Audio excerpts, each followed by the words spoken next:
Morag the hare loved the winter gatherings deep in the woods when, with all the wooded wildlife in one place, stories would be told and songs sung late into the night. The last gathering had led to lots of conversations throughout the woods, but especially among the females.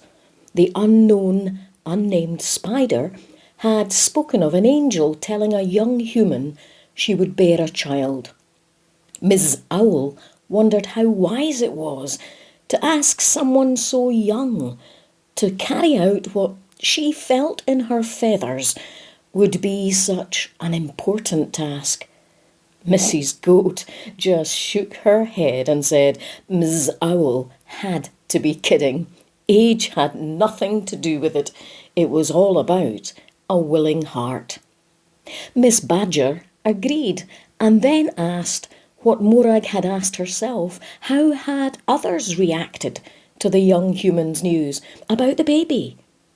Most of the females, some from personal experience, worried, as Morag had, about what the young human's parents might say. But then there was the question of the male she was promised to. What would he make of the girl's story? No one could blame him for wanting to walk away. The females fretted all day long, so that by the time darkness descended, their heads were in a spin. Morag and all the others sat waiting impatiently in the moonlight for the unknown, unnamed spider to pick up his tail as he dangled as usual from Stanley the stag's antler. The spider coughed,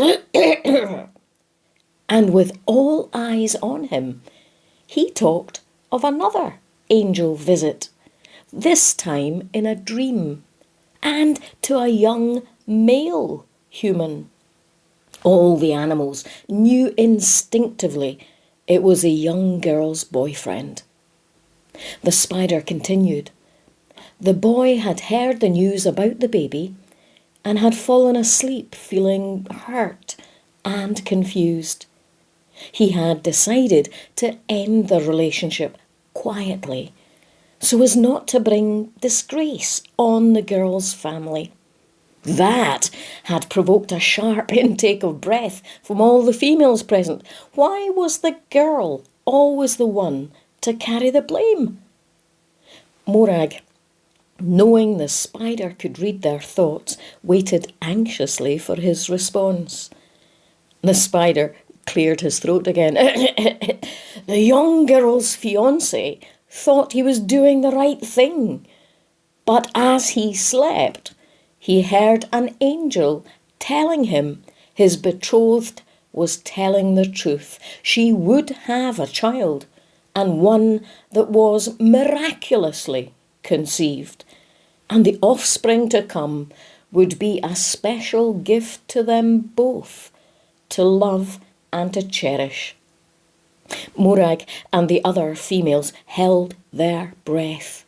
Had the angel's speech worked? Would the boy stand by the girl, or would he finish things? When the human woke from his dream, the spider went on, he decided, and Morag and our friends dared not breathe. He decided, oh dear, said the spider, I seem to have lost my thread. Morag could see the twinkle in his eye and knew the spider was teasing them, but she couldn't help herself. She shouted out in sheer exasperation, "Well, what did he decide?" And the unknown, unnamed spider chuckled. He decided to marry her.